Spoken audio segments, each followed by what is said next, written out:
Now starting. All attendees are in listen-only mode. Good afternoon, municipal officials in Colorado. My name is Lisa White. I am CML's Membership Services Manager, and it is an absolute pleasure to have you joining us today. We have a full house from cities and towns all across the state, and it is wonderful to have you joining us. Today we're going to be talking a little bit about an overview of municipal elected office. This webinar is going to hit on a couple of important pieces.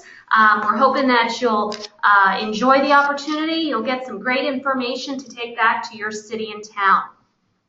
Those of you that are elected officials who are registered, you will receive one Muniversity training credit. Muniversity is CML's training program where we give elected officials credits for each training that you attend. Today's presentation, the PDF, will be available on our website at cml.org under training materials, and we're also recording it, and we'll post that to our website by tomorrow afternoon. So if you missed something or want to forward that link to someone or colleague perhaps who wasn't able to participate in today's webinar, you'll be able to do that. If you're not familiar with the webinar format, at this point you should see a control panel to the top right of the screen. You have an arrow to the left of the panel which will minimize the entire box.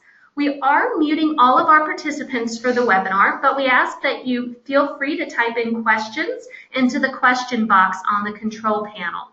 We'll probably take questions at the end, but feel free to type those in at your convenience.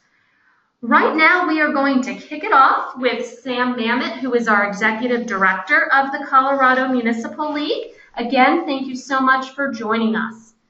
Lisa, thanks so much. Good afternoon, everyone, and I appreciate your participation in the webinar today. I'm going to talk a little bit about your role as an elected official. This is about governance. Municipal government is a thing. Governance is a process, and at its foundation, that process is based upon solid leadership, and that's what we want to talk about. I've got 10 points I want to make here, and I figure if 10 was good enough for Moses, it's good enough for Mamet. So we're going to start with setting public policy. As you know, it's challenging. It requires a good understanding of what municipal government can accomplish and an understanding of the best interests of the public. It means that you've got to be in touch at all times with the things happening in your community. Your antenna need to be up all the time because that's what the citizens expect of you, and that's your responsibility. And to understand what is on their mind will help you in terms of fashioning out what may be really good public policy for your community. Professionalism is extremely important. The public expects an efficient government.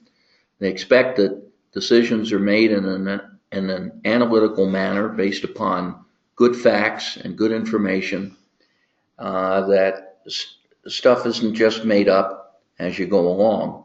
It's not off the cuff.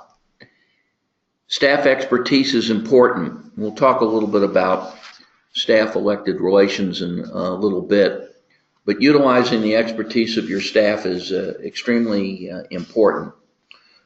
Programs and policies should achieve their intended outcomes. That means that you've got to check in on a regular basis as far as that which you've established is being carried out as you intended.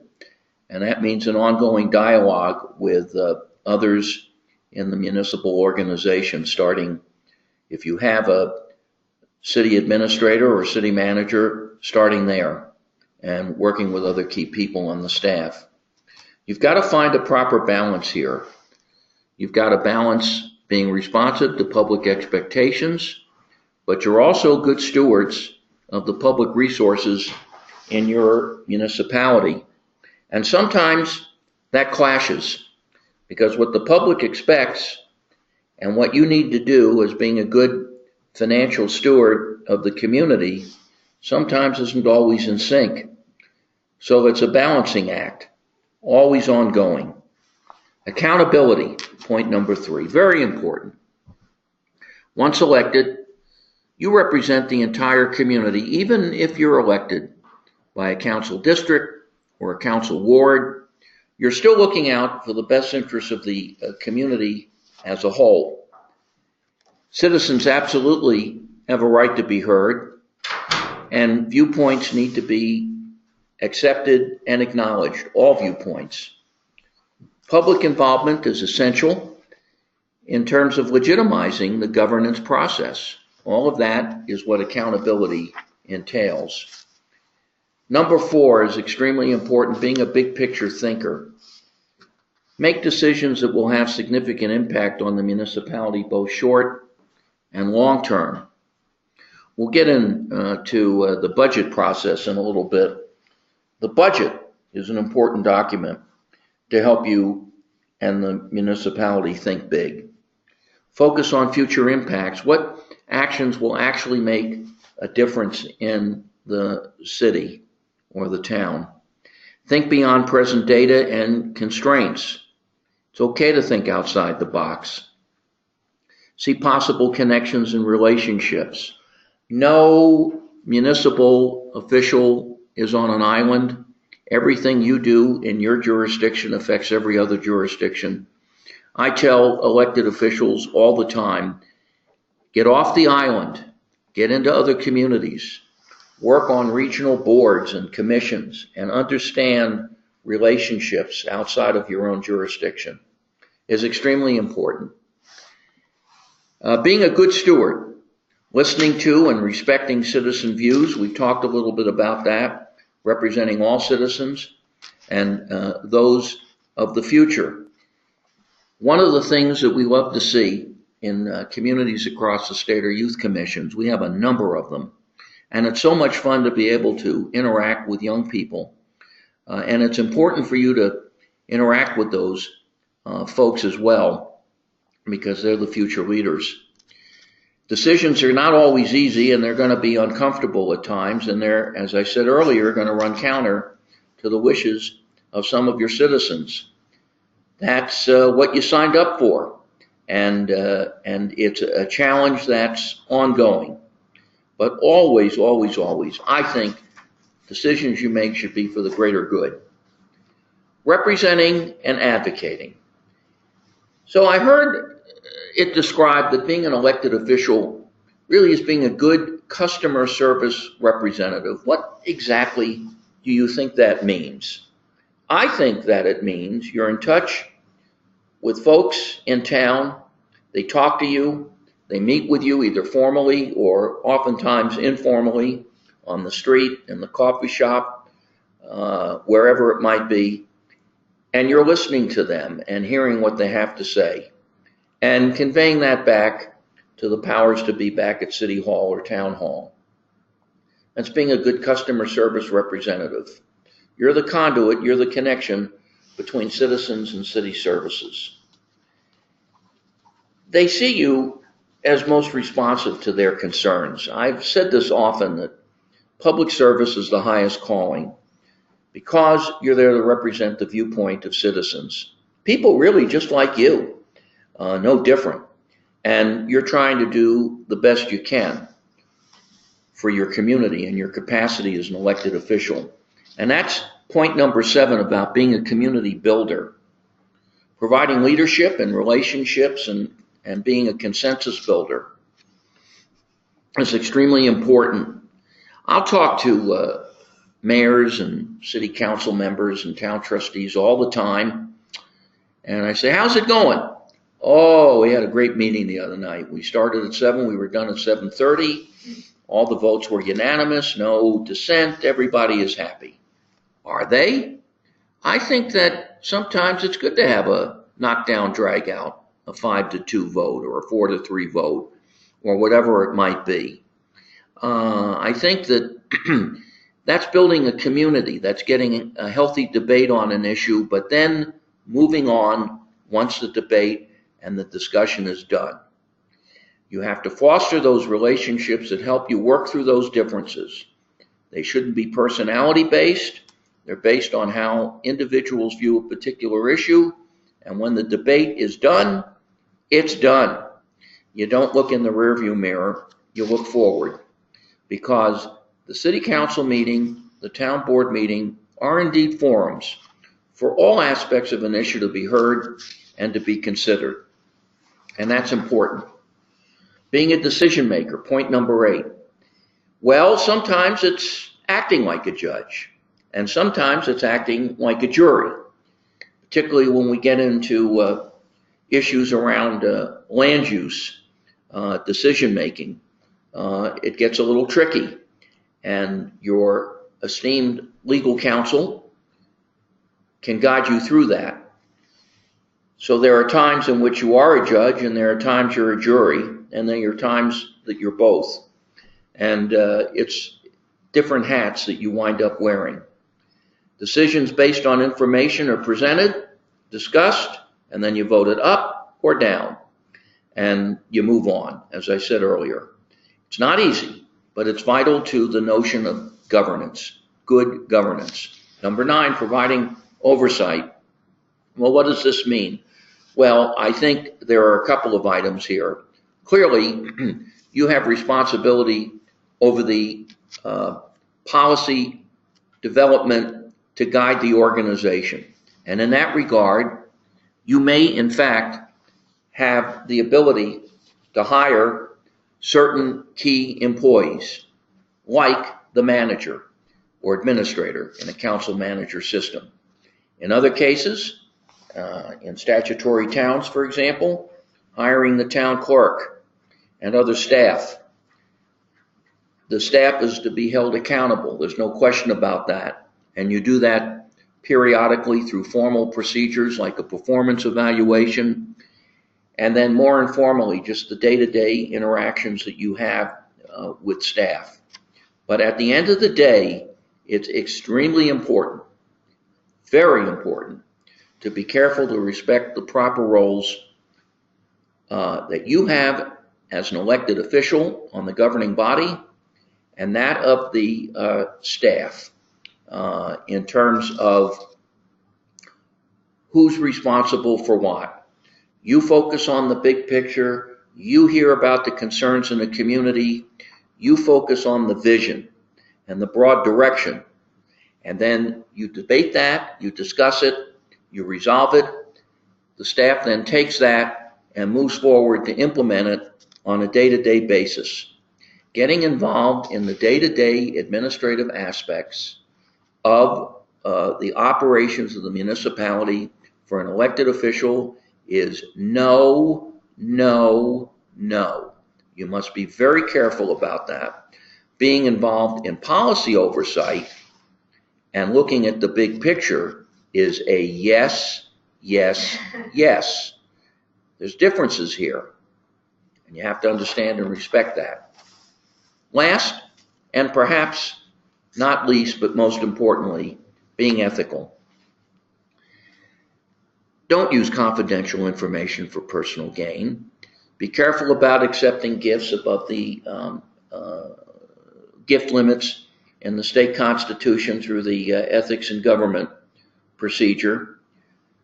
Do not participate in any decision that directly benefits you personally or your business.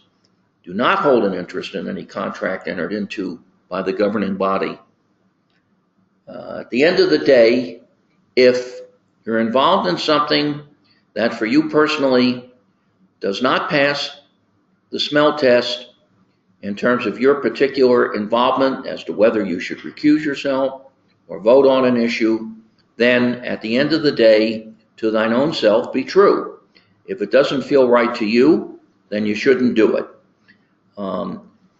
Ethics is both a legal matter in terms of your own municipal codes, ordinances, and policies, as well as that which is embodied in the state constitution, but it's a personal decision as well. And so at the end of the day, you have to understand and respect how to balance those things out. Here's what the public expects. They respect honesty. They respect decisions that put your municipality first. They respect an open and fair decision-making process. And yes, I know, fairness is all in the eye of the beholder.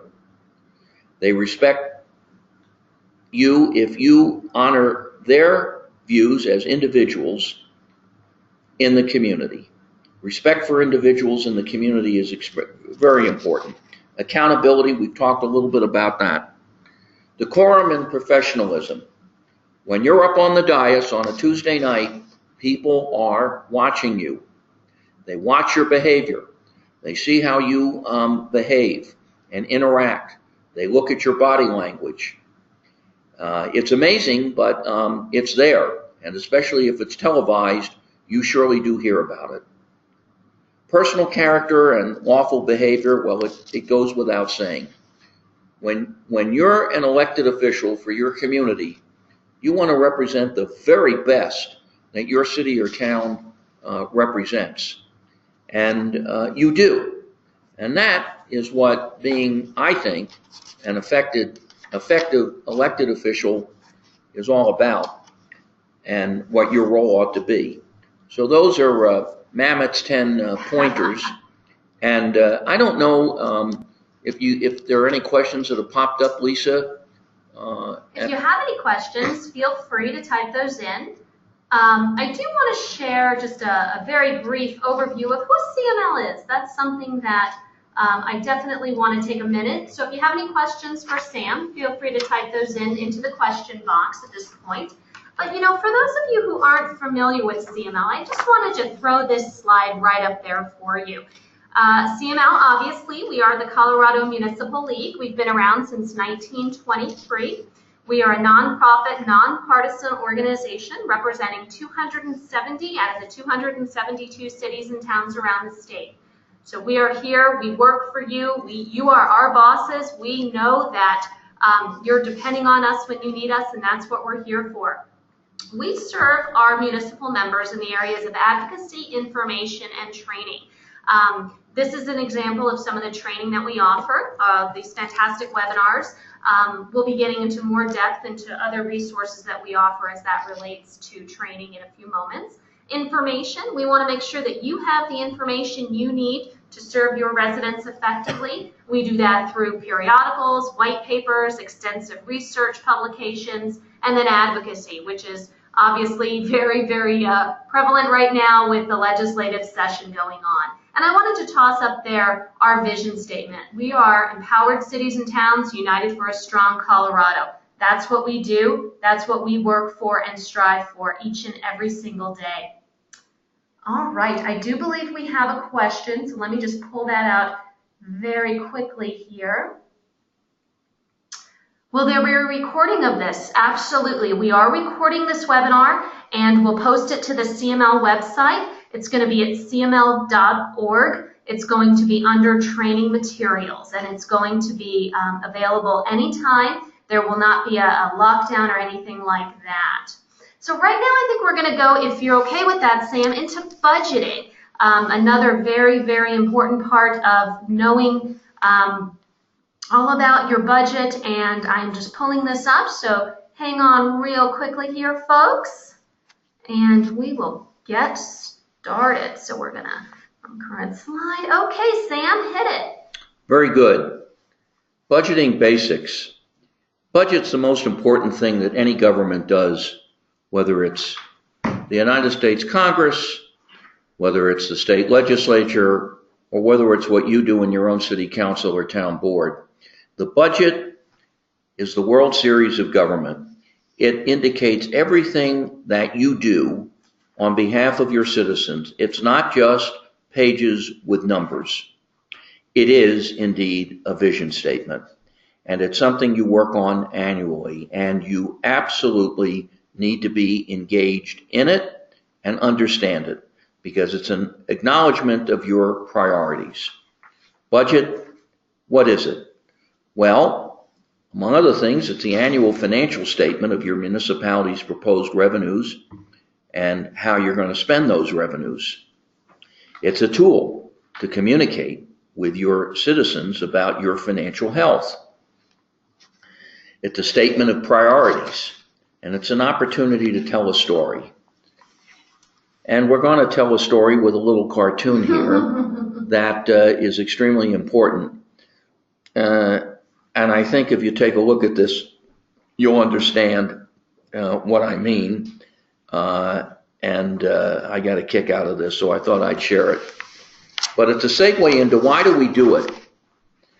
It lays out your plan, it lays out your vision, and it is required under state law.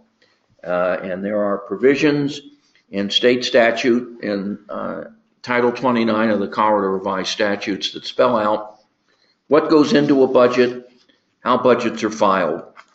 There are aspects that apply more fully to statutory municipalities, but there are aspects of this that also apply to home rule municipalities. And by the way, as we go through this presentation today, the variety of presentations we're making, yes, there are some legal distinctions, obviously, between home rule and statutory. Time doesn't permit us to get into all of those nuances today. This is a more generic presentation, and I think, however, it will help you just generally understand the basics of municipal government. The budget, what's the heart of the budget? Anticipated revenues, proposed expenditures. As I say, other requirements may be spelled out in state statute or your home rule charter. There's a specific schedule that must be followed. You know, it's been interesting to me over the last few weeks to read the papers about the debate in Washington leading to a shutdown in the government. This is unheard of in terms of how we operate at the local level. If any local government shut down their operations because they were unable to make budgetary decisions, recall is spelled R-E-C-A-L-L, and it will happen very quickly. This doesn't happen at the local government level. We have a specific schedule that must be followed. It's spelled out in statute, and there's legal oversight on this through the Department of Local Affairs and also to some limited extent through the State Auditor's Office. What are your sources of revenue? There's the sales and use tax. That's the most important revenue source that municipalities rely on. Followed by the property tax. The property tax, as you know, is levied based upon the valuation of taxable property. We have fees imposed to defray the cost of a particular service. And the law is very clear on what constitutes a fee and what constitutes a tax. And then there is intergovernmental revenue. That's revenue that's shared by another level of government, either the state, for example, the Highway Users Tax Fund, HUTF dollars, are state shared revenues that come back to municipalities. And at the federal level, there's the Community Development Block Grant Program, and even among and between jurisdictions, between counties and municipalities, there's something called the Road and Bridge Mill Levy Shareback. Those are principal revenue sources available to municipalities. In addition to the state budget law, generally speaking, there are other limitations, the most well-known being TABOR, otherwise known as the Taxpayers' Bill of Rights. I refer to it as just this simple little amendment to Article 10 of the Colorado Constitution. It was adopted in 1992, and it governs all government in Colorado. Whether or not you're home rule, whether or not you're statutory, all government is covered in some manner or form by the requirements of TABOR. There are several aspects to TABOR. We don't have time to get into it in detail. Voter approval for certain changes in tax policy that result in an increase in tax revenues. Voter approval for debt. Limitations on revenue growth, limitations on expenditures. In addition to TABOR, there's a state statute that is applicable to statutory municipalities. There is an exemption for home rule municipalities, the so-called 5.5% limit on property tax revenue growth. This can be waived, but it's in the statute. Capital budgeting is the guts of visioning for a budget, because it is the long-term plan that you have in terms of infrastructure, in terms of build out of certain facilities, and an increasing number of municipalities have capital budgets. And it helps you think long-term and avoid spending one-time dollars for ongoing expenses. Budget amendments happens And there are ways to do that through amendments to the budget, through supplementing the budget, through revising the budget through the year. It happens and it can be done. Now, in terms of resources for municipalities relative to budgeting and finance, there are a couple here that we cite in terms of our publications. We just updated our municipal taxes and fees publication, and I'm very proud of that. And we have the introduction to the Colorado municipal government. We have our Tabor guide, which is also being updated. We have some videos like our Take 5 video on budget basics. We're available to help. The Department of Local Affairs has a tremendous resource of talent that's available to municipalities across the state to help with budgeting issues, particularly working through the DOLA field reps. Many of you know those folks, as well as the resources at DOLA directly down the street from us. There's no such thing as a dumb question when it comes to budgeting. We're happy to help anytime. And at the end of the day, your staff is invaluable in terms of understanding things that are within the in the budget. And we say it's your most important resource is indeed your staff. At the end of the day, the budget is all about what's your story, how you're going to invest in the community's future, what services you're covering, how they're subsidized, how do you evaluate programs based on measurable outcomes. Do these expenditures reflect the goals that you've set in your long-term thinking? And how have you included people, stakeholders, citizens in the development of the budget?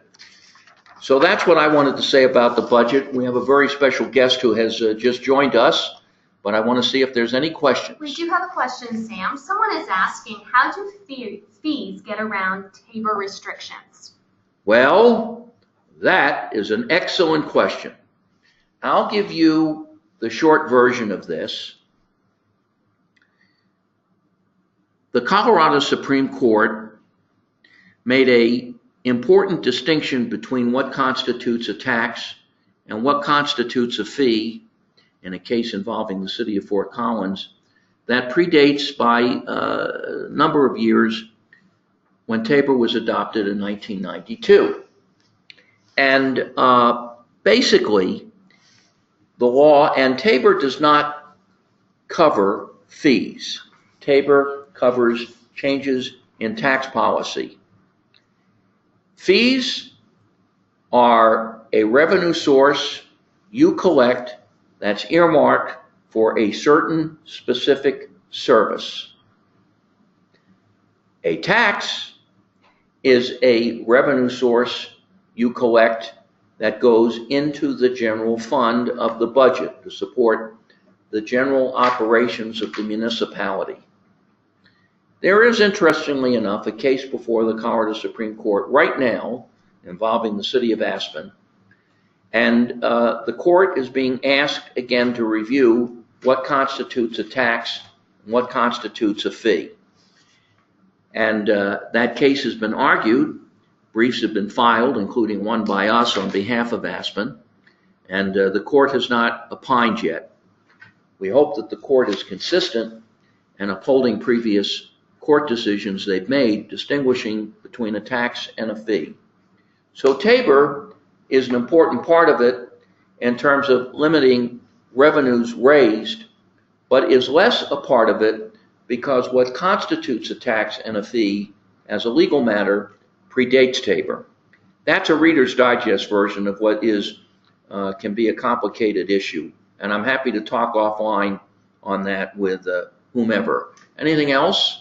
Yes. What are your recommendations for involving stakeholders and community in budget processes? Well, that's a great question, Alicia. And how are you? I enjoyed being with the folks in Manitou a couple of weeks ago. Well, one way to do it is what some cities do by creating citizens budget committees that meet with the council through the year. Loveland has a very active committee, I believe, and I've met with that group from time to time. I think Aurora has one. It's a citizens budget committee. They meet through the year and hear from staff and provide input on different issues. A second aspect is have some discussions around the community as the budget is being developed through coffees with the council or mingles with the mayor, as some communities do, many communities do, and get some input there. So those are two simple things that I can think of. Great.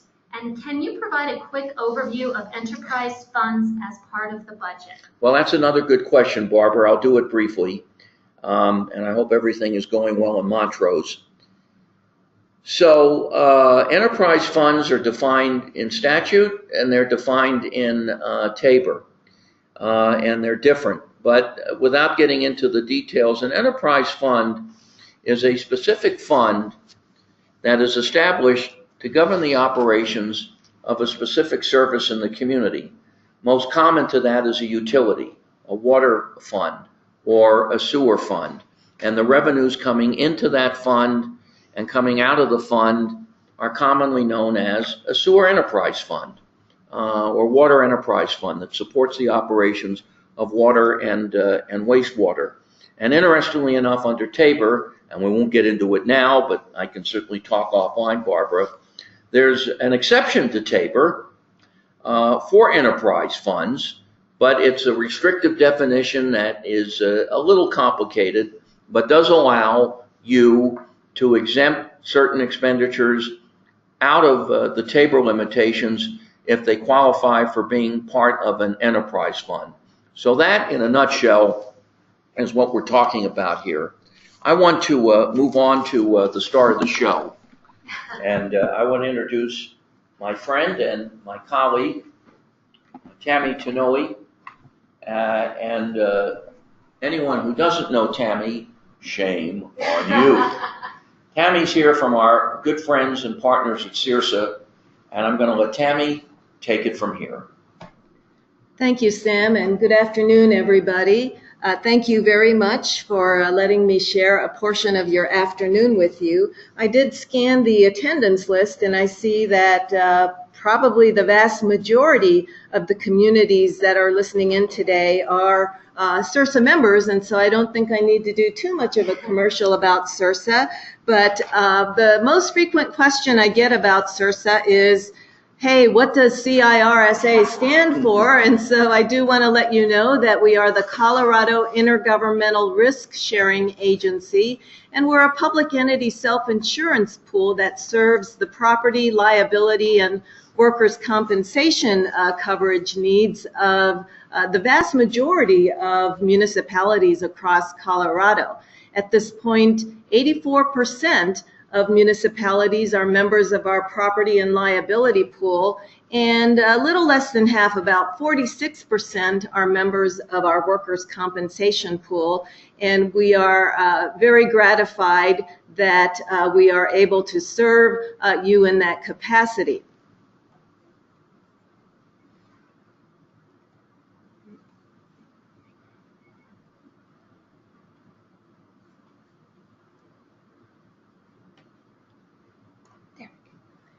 We are a member-owned public entity self-insurance pool, and so that means that you, our members, actually control our organization through an elected board of directors made up entirely of municipal officials. And so among the things that we have done over the years is that to the extent that we have collected funds that we don't need in order to fund the liabilities of our members, we do return those funds back to our members. And over the years, we've returned well over $35 million in contributions back to our members. I hope that you will agree that we do seek to be continually responsive to your needs from a liability standpoint. And again, scanning the list of members today, one of the things that I am most happy to do is to come out to your communities to do training, whether that be elected official training or staff training. And this evening, I'm really happy that I'll be going over to Manitou Springs to talk with the city council over there. We are just gonna move a little forward. We've done Sam's piece, and now we're heading into Tammy's presentation on working with staff. All right, thank you very much, Lisa. And I was interested to hear Sam's comment during his presentation that we simply do not see government shutdowns at the municipal level. And I want to share with you a little story from yesterday that touches upon both that and the next topic that we'll be talking about, which is working with staff and other personal conduct type issues. I got a call from a mayor yesterday in a very small community, and unfortunately that community is not represented among those who are listening in today, and I wish that they were, but he called basically to say to me, Tammy, I shut down the government today. I shut town hall down today, and I want to ask you, did I have the authority to do that?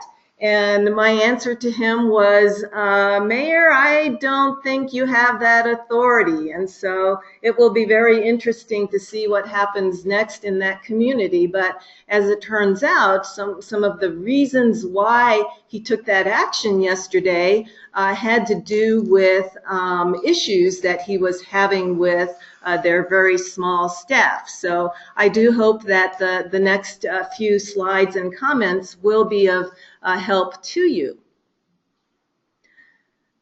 I hope you will agree with me that the way that you conduct yourselves in relation to other members of the governing body, the staff, and the community can have a major impact upon your effectiveness as a governing body member. In terms of things that do seem to be infecting all levels of government, trickling down from the federal government these days, is, I believe, an increasing amount of incivility and divisiveness that seems to be creeping into municipal government. Municipal government, I think, is a proud haven of nonpartisanship, and we should strive insofar as it's possible to hold on to that nonpartisan status. In terms of where you stand as elected officials in the organization, you really are the city or town's highest leaders. And then from an employer standpoint, you're really viewed as the highest representative of the city or town. And so whatever tone you set at the very top levels of the organization, that's going to be the tone and the example that the entire organization will follow. I always say that as elected officials, you hold both actual and perceived powers. As you may know, I was for many years an advisor to specific cities and towns around Colorado, and this was my view of you, the elected officials that I served.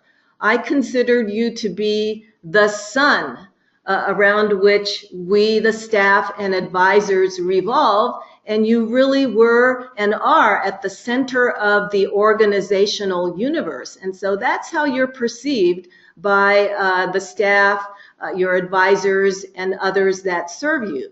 This means that your words and actions really do have a huge impact on everybody who serves you, and that impact may be unintended, it may be unintentional, it may be entirely unconscious. It may be something that you're not actually aware of, but please do keep in mind that your words and actions do have a huge impact on others.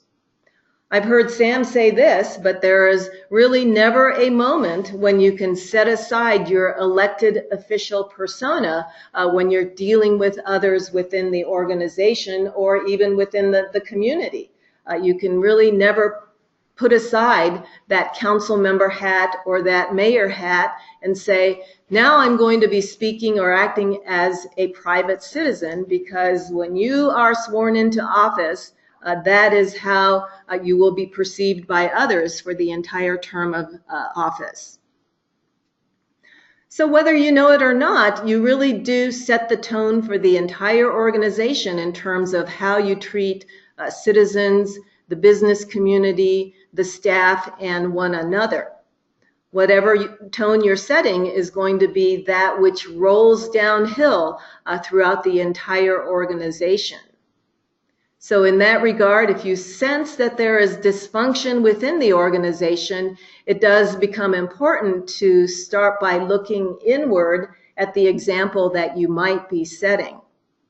It also means that the wise and humane use of your own powers, both perceived and actual powers, becomes very much critical. So with respect to staff and the wise and humane use of your power, number one is, do you view the staff as the enemy?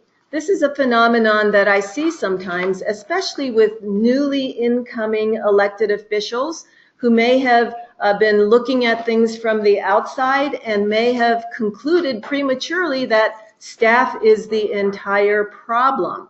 That is almost never the case. You know, there's sort of an interwoven relationship between the staff and the elected body, and so it's, I think, inappropriate most of the time to say staff is the entire problem. If staff is being treated with disrespect or in a dismissive fashion, that may not be a wise and humane use of your powers. Sometimes I see situations where at council or board meetings, elected officials either participate in the bad-mouthing of staff in a public setting, or they allow bad-mouthing of staff to happen in a public setting. Now, I'm not saying that there is never an appropriate time or place to criticize the staff and to make suggestions that could allow the staff to do their jobs better, but there is a right time, place, and manner. And I would say that public settings such as city council or board of trustee meetings is usually the wrong place for leveling criticisms of the staff. Sometimes I see speculation or gossip happening about the staff. Now, everybody gossips.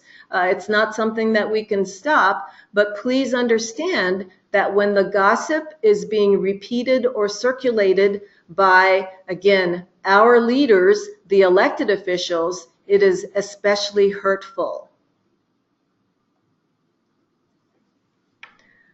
Another element of personal conduct is how you are treating one another, especially in public settings like city council or board of trustee meetings. Even if you don't necessarily feel it, it is critical to treat one another with respect. Each of you was elected or appointed to office, and so whether you agree with your colleague or not, it's critical to treat one another with the respect that each deserves for being an equal member of the council or board. Now, discussion and disagreement happen. I am not certainly opposed to disagreement. I think disagreement is a healthy and necessary part of the decision-making process, but it really does have to be done in the right way. One of the mayors that I respect the most said to me, "Tammy, we all disagree on any given issue, but one thing we try to do is not to allow the residue of that agreement to go on and affect the next matter that we discuss." And I thought that was a beautiful way to describe it. You know, let's not have residue that leaches over into the next matter. Let's move on to the next issue with a clean slate. And certainly sometimes I see situations where things get downright ugly during council or board meetings. In the extreme example, there might be fisticuffs. I haven't seen that happen more than once or twice in the past, 10, 20 years, but it does happen. Sometimes the fisticuffs are verbal, right? Personal jabs. Maybe it's social media pokes at one another after the meeting, but these kinds of things are part of the residue that really needs to be left behind. Other elements of personal conduct during meetings, you know, does filibustering ever occur at your council meetings or speechifying? You know, it's important, I think, when respecting your own time and one another's time, that you say it once and that you say it succinctly, You say it at the right point in the agenda, and you don't take opportunities or grab opportunities to speechify just because you think you can. That really is, I think, one of the ways in which disrespect happens with council members and board members. I do sometimes see situations where there is a perpetual division on the governing body. Every single issue has the same number of people lining up for or against. If that's happening, then there could be a perpetual division, and it may be time to talk about ways out of that. One thing you can start by doing is talking about values. What is important to you by way of meeting conduct, both as a group and as individuals. If you can identify values, then you're part of the way towards perhaps agreeing upon rules of conduct or rules of procedure. This is a challenging process, and so if you want to embark on that process, then you might look for appropriate opportunities and assistance to do that. Certainly it's not an appropriate thing to try to do in the middle of a council or board meeting, but you might look for retreat opportunities to talk about these kinds of issues, perhaps with a mediator or facilitator. I do see situations where sometimes citizens are trained the wrong way in terms of how to raise concerns, and so they become part of the problem in terms of things getting too personal and ugly during public comment portions of your council or board meetings. Now, obviously, as the governing body, you can't control how citizens will raise issues to you during public comment, but there are a few things that you can do. Number one, if you are the right example, then citizens understand that personal comments are not effective in the council chambers or boardroom, and so they will understand from example the right way to raise concerns. The other thing about public comment period is that it is an opportunity of the citizens to provide you with comments. Things get ugly when it becomes a two-way discussion. And so if you find yourselves compelled to respond to a citizen during public comment, then you may be setting yourselves up for public argument or public cross-examination instead of public comment. And the most hurtful thing that I see happening when citizens raise personal grievances or comments about others in the organization is for an elected official to actually join into or encourage the staff bashing. There is really nothing more hurtful than that when that happens. Speaking with one voice is, I think, a critical discipline for governing bodies. You are made up of individuals, and each of you has different goals and priorities, but it does become critical for you to come together around the priorities of the organization as a whole, for the sake of your direct reports, among other reasons. Your direct reports cannot possibly sort out 7 or more different voices, 7 or more directions, and so it does become critical for the governing body to sort out and reconcile the goals and priorities of the individuals and turn them into a singular set of goals and priorities and directions that are then directed at your own direct reports. Your manager or administrator, many of you are fortunate to have this resource in place, a manager or an administrator. Some communities are still aspiring to that point, and so it really hurts me when I see that the manager or administrator is not being used to his or her best advantage as a resource when there are still communities who are wishing that they could get to the point where they have that resource in their communities. So some of the ways in which you can best use your manager or administrator as a resource include the following. Committing to a no surprises approach. Sometimes I see situations where it seems as though stump the staff is the favored game of the day. But if you are using council meetings or board meetings to play that gotcha or deer in the headlight game, then you may not be using your manager or administrator to his or her, to your best advantage. There's really nothing wrong with making an appointment with your manager or administrator as an individual and talking about, well, what is the best way in which I can either bring this issue up that I'm interested in before a council meeting, or how can you help me frame and shape this issue for the council or board?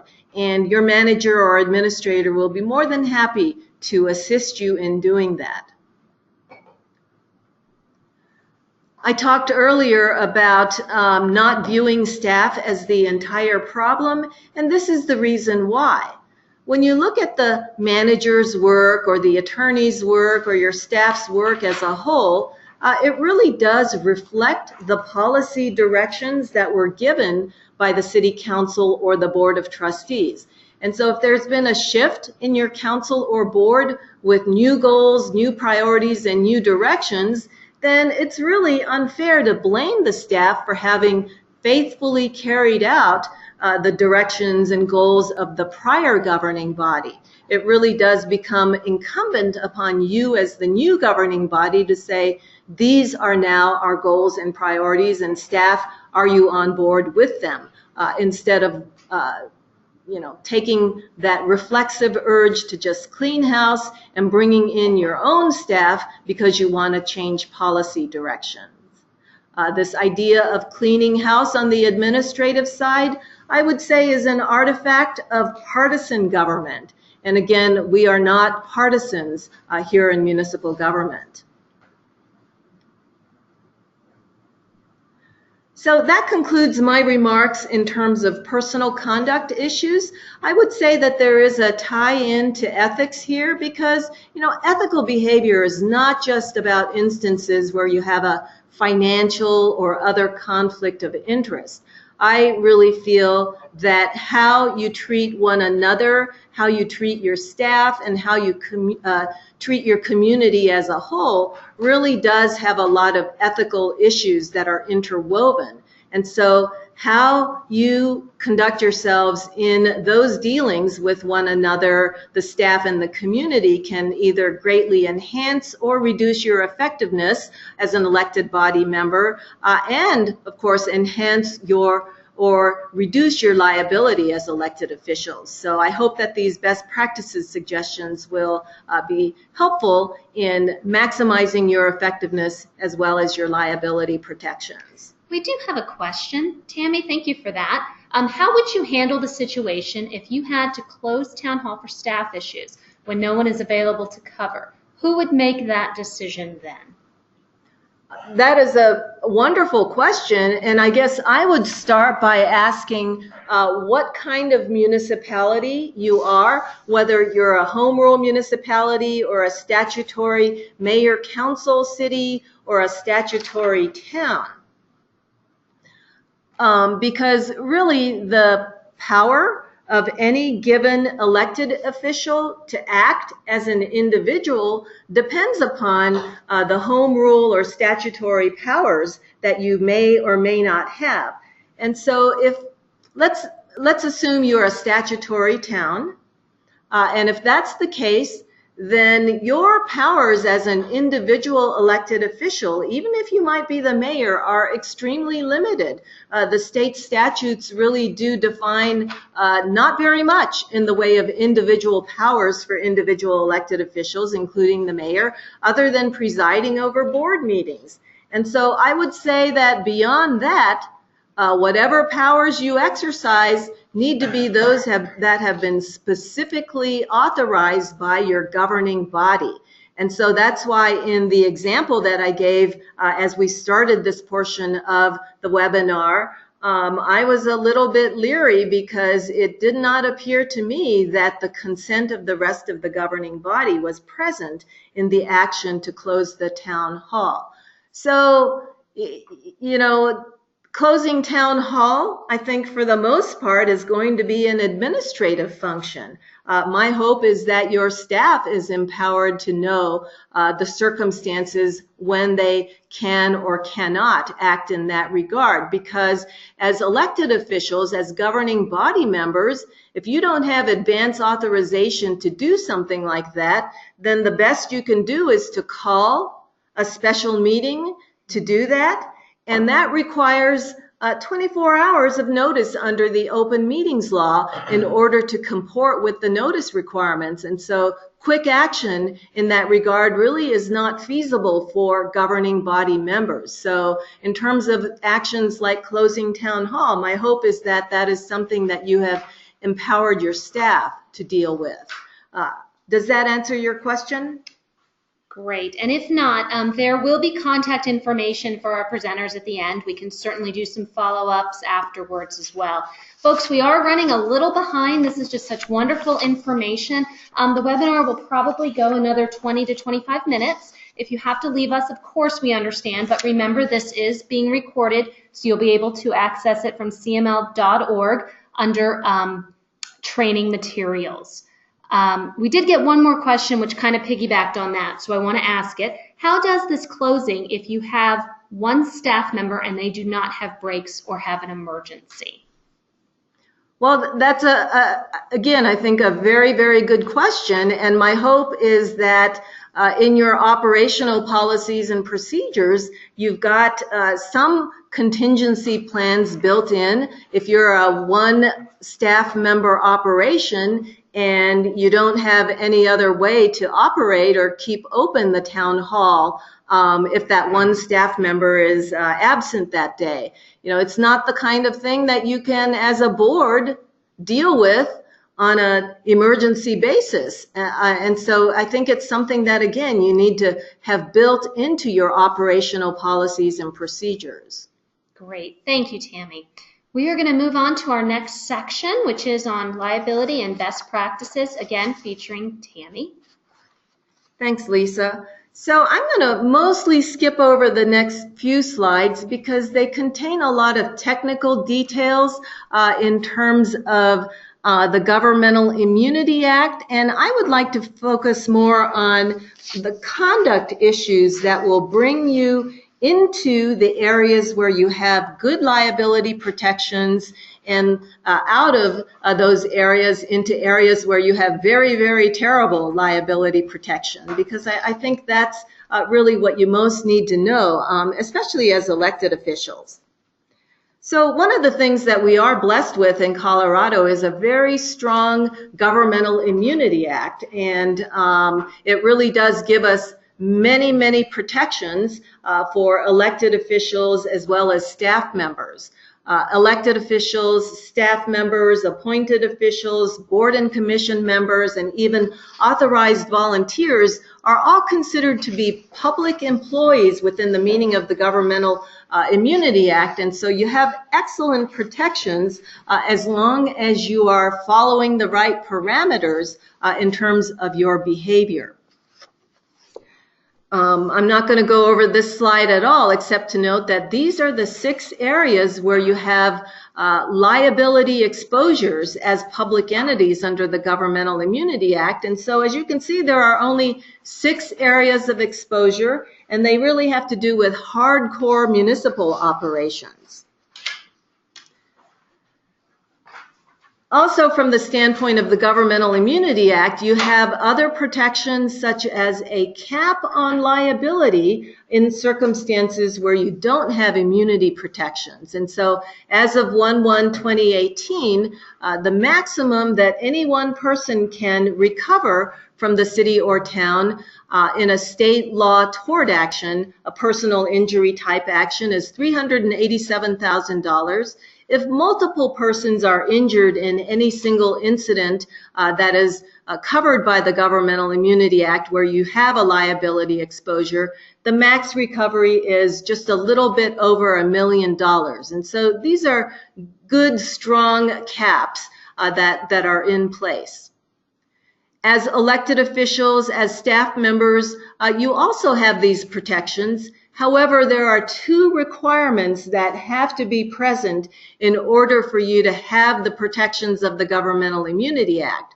Number one, you always have to be within the scope of your authorized duties. The term used in the GIA is scope of your employment. And number two, you must never be determined to be acting in a willful and wanton fashion.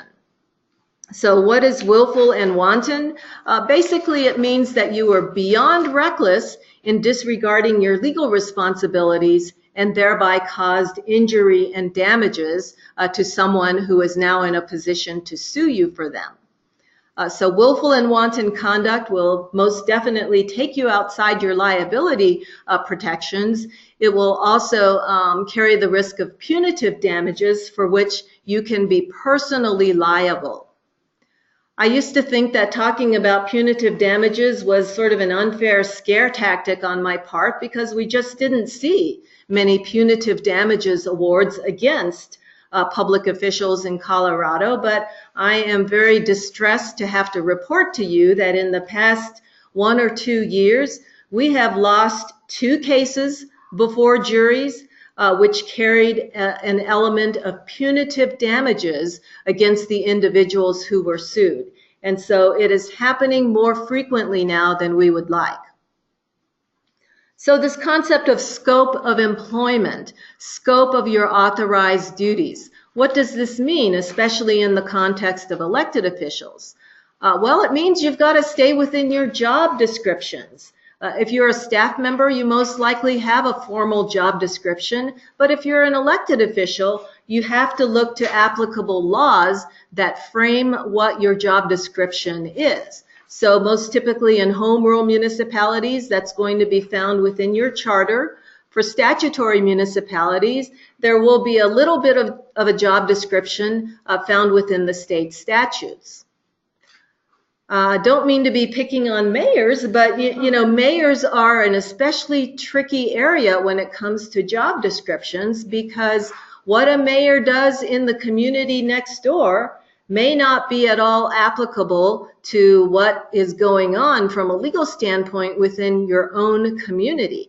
I had that situation occur in one of my statutory towns where the mayor said, hey, well, in the community next door, this is what they do. And in fact, I have borrowed their rules of conduct and their rules of procedure because I thought that they were good enough for our community. And I took a look at those rules of conduct and realized that they came from a neighbor who was organized under a completely different statutory structure.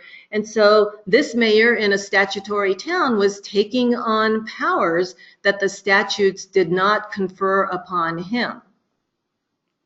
Also, it's important to keep in mind that I would defy you to show me a statute that gives individual powers to a single council member or a single member of the Board of Trustees. Governing body powers are granted most frequently to the collective, the group as a whole, the council or board, rather than to individual members. As long as you're within the scope of your authorized duties, the GIA, the Governmental Immunity Act, gives you some great protections. When you're within the scope and not willful and wanton, you have the right as a public employee to be defended at your city or town's expense. You've got certain immunities that are very similar to those which your city and town has. And if you lose a lawsuit or if you have to have a lawsuit settled, as long as you're within the scope and not willful and wanton, you have the right to have that expense covered by the city or town. But all bets are off if you're outside the scope or acting willfully and wantonly. So what does that mean in terms of your conduct as elected officials, especially if you are a newly elected official? If you're newly elected, then that means most likely that your role and your relationship to the city or town has changed. You've gone from being a citizen to being a public official. Previously, you may have been an outsider to municipal government, but now you're among the ultimate insiders. You may have started as a critic of municipal government, but now you represent everything that you once may have criticized. There may have been a single issue that propelled you to seek public office, but now you are the all issues decision maker. So hanging on to that prior role or that outsider perspective can really be destructive, and it can actually be a misunderstanding of your role and relationship to the city or town now. And that misunderstanding can greatly increase the risk of liability, as well as greatly reduce your own effectiveness as part of a collective decision-making body. One of the critical skill sets that you really have to have in order to be an effective elected body member is collaboration and consensus building. If you do not have the skill set and the interest in making your own goals a part of the goals and priorities of the greater collective body, then you will never succeed as an elected official. So this is a little chart that I've created to represent maybe an org chart, as well as to highlight your place within the organization. We start, of course, with the ownership, which would be the voters that put you in office. And then next, you are governance. You're the governing body. Below that, typically, there is a manager or administrator, supervisors, and then frontline employees. I use this chart to show a couple of things.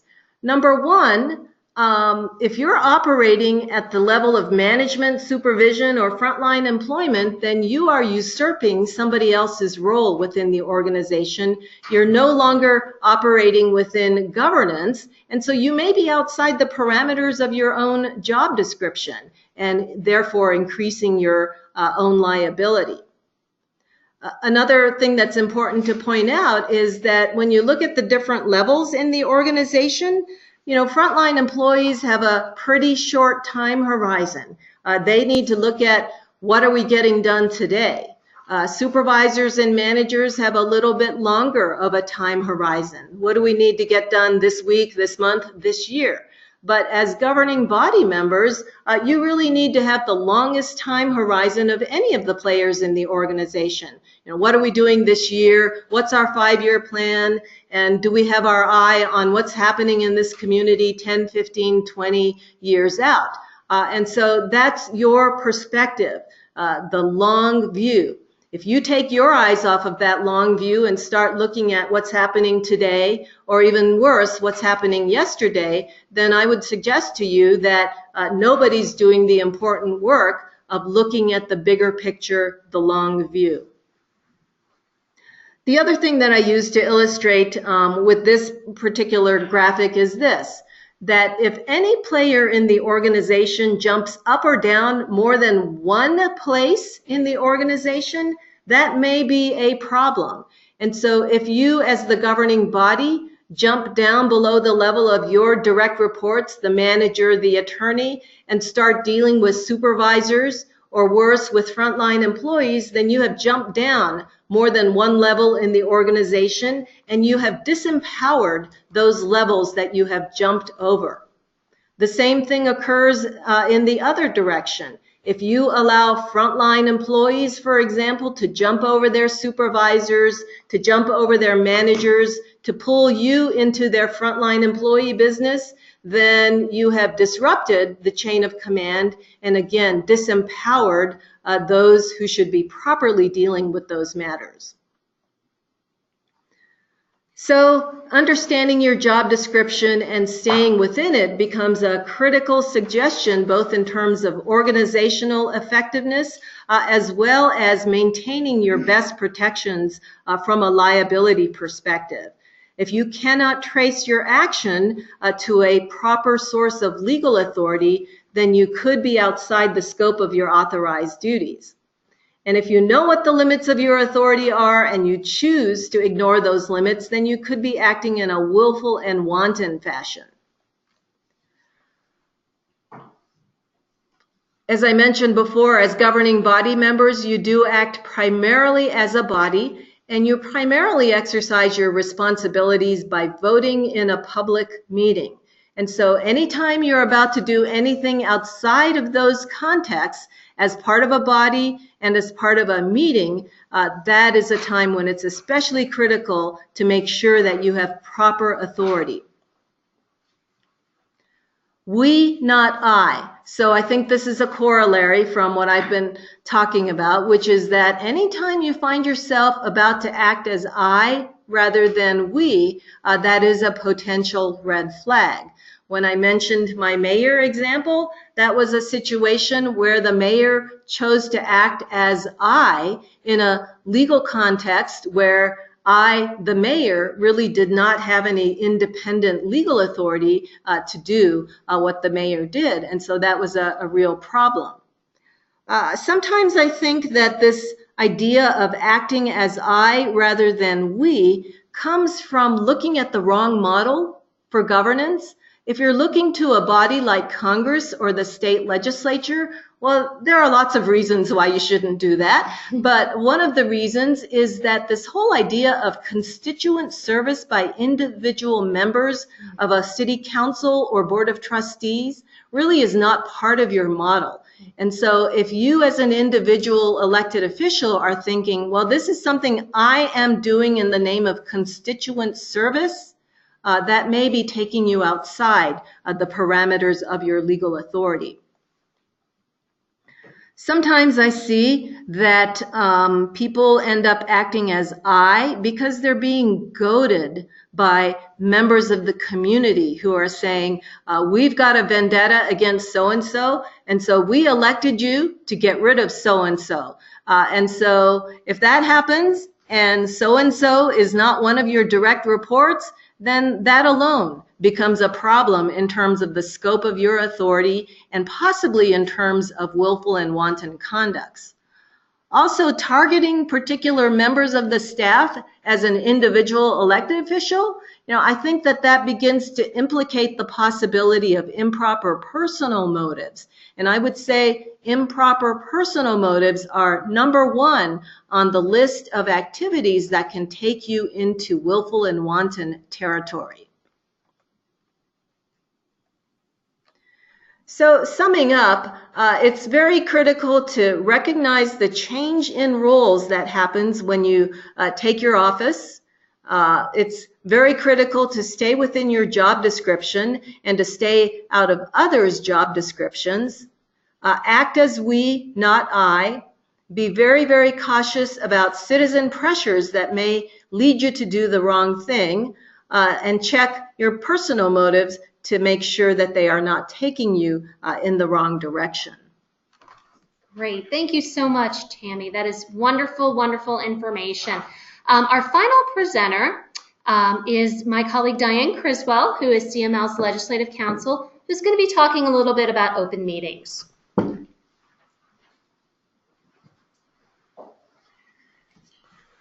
Thank you, Lisa. Well, folks, I've got a few slides here today, and I prepared these slides in part so that you can refer to them later. So I won't be reading them, but please keep them handy. And I think that's probably fair enough to say for the rest of these presentations as a resource to you. Open meetings law is one of the provisions that you might hear referred to as the Sunshine Laws or the Colorado Sunshine Act. And these kind of set some of the basic common sense procedures that you'll need to follow as you're conducting official business. Now, while you'll find a lot of these in statute, please check in with your colleagues at your city or town to see if you have any local laws that apply or procedures or even best practices. So the open meetings law applies to a very broad set of entities that are public. So it's not just legislative bodies, elected officials. It includes other entities that are acting in the public's interest, including boards and commissions, for example. What is a meeting? Well, a meeting might not be what you think it is, and that's why these laws in part are pretty directive on what it may be. I just say, once you kind of know that you have an obligation to give notice, advance notice of a formal official meeting, you'll understand that you may need to kind of avoid taking up official business in settings that you think are informal, and then suddenly, oh my gosh, am I in a public meeting because am I discussing formal business? So just kind of red flags are, if you're sitting around with several of your elected official colleagues talking about formal business, you might be in a setting that really constitutes under the statutes a public meeting.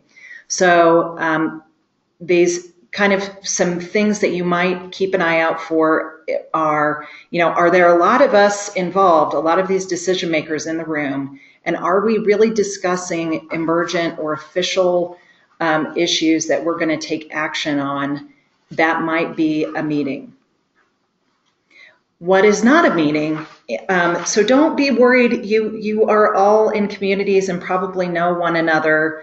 Just because you're attending the same functions, you don't need to be concerned. You just need to be aware if several of your direct colleagues are trying to engage you in what appears to be a formal conversation, you might just aver and say, look, now that we've got several of us here talking about what we're going to have on our public agenda next week, I think we actually better just hold off and discuss this then.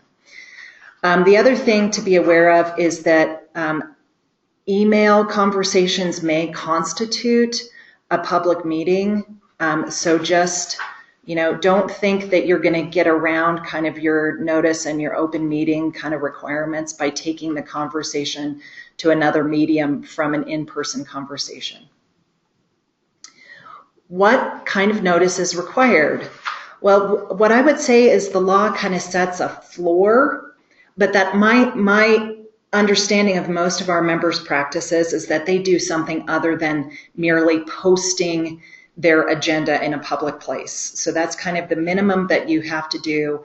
What you most likely are going to look to is where you guys have designated at the beginning of each year where you are going to post your meetings. Are you going to post them on a website? Are you going to post them on a door? The other thing that you might be kind of aware of is really the best kind of notice includes an agenda of what is going to be discussed. Because if you merely say, we're having a meeting, that doesn't really give people a heads up as to what you're going to be talking about. And I imagine if it's something that's very controversial or topical, you're going to hear about it later. The law also requires that there be some record of what happens at the meetings if there is something formal or official that has been done. So if you are adopting a resolution, you need to have minutes. If you're making major decisions, you need minutes. One of the questions that we're frequently asked is, what if something happens that we're not expecting?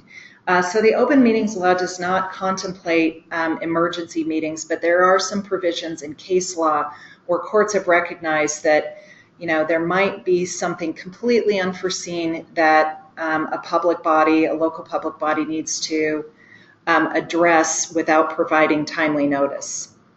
I just note that this is something that is really going to be unusual, really on the margin.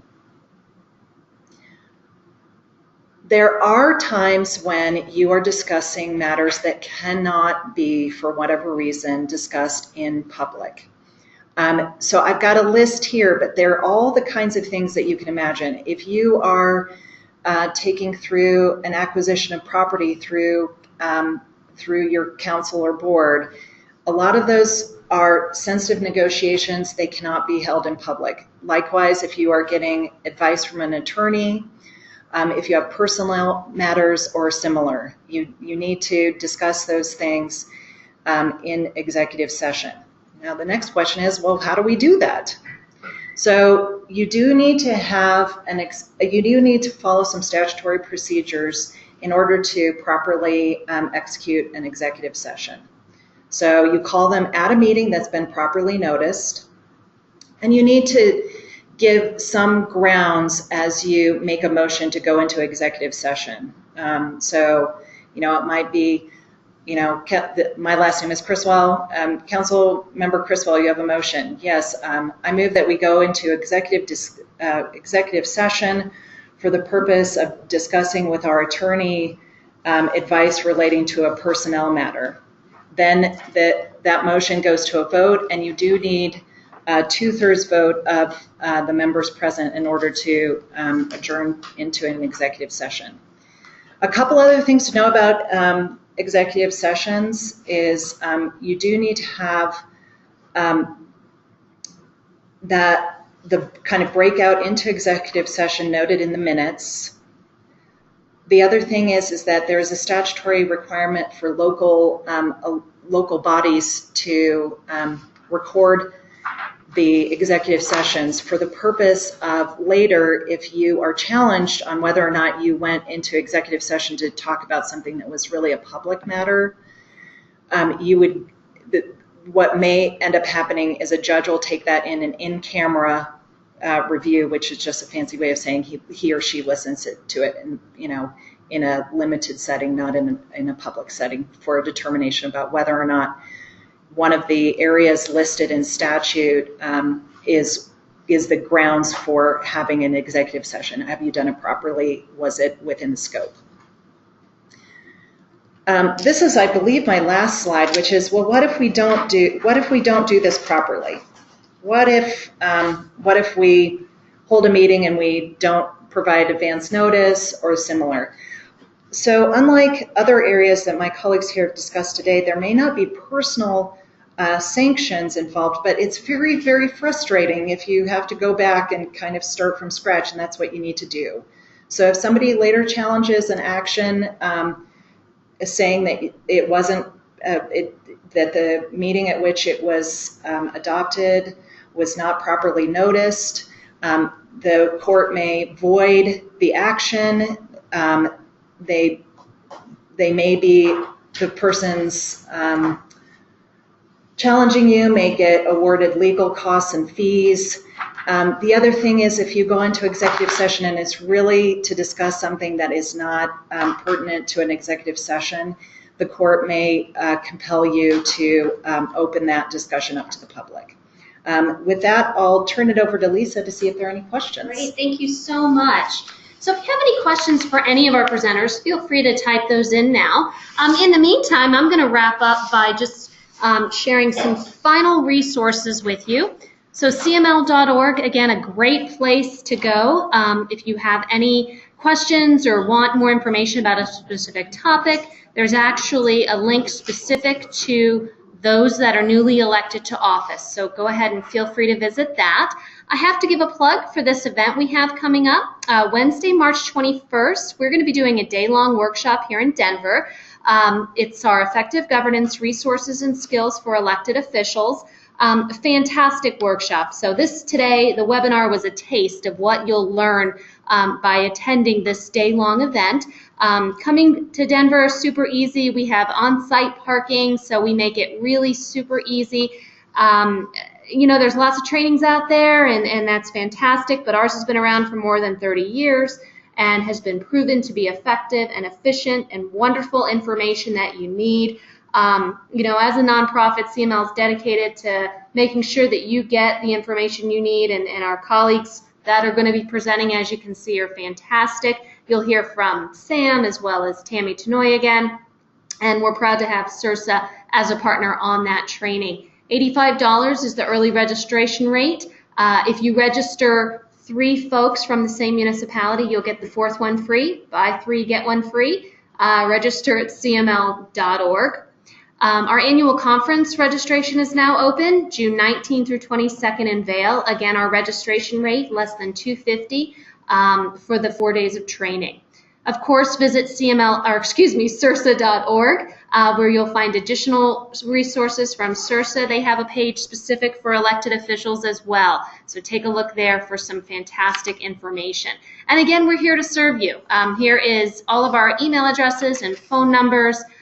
Certainly, We'll take a few questions if you'd like, but of course understand that we have run a little bit over. So again, thank you very much. I want to thank all of our presenters, Sam and Tammy, Diane, and I hope that all of you have a great day. Don't hesitate to reach out if we can ever be of any assistance. Thank you so much.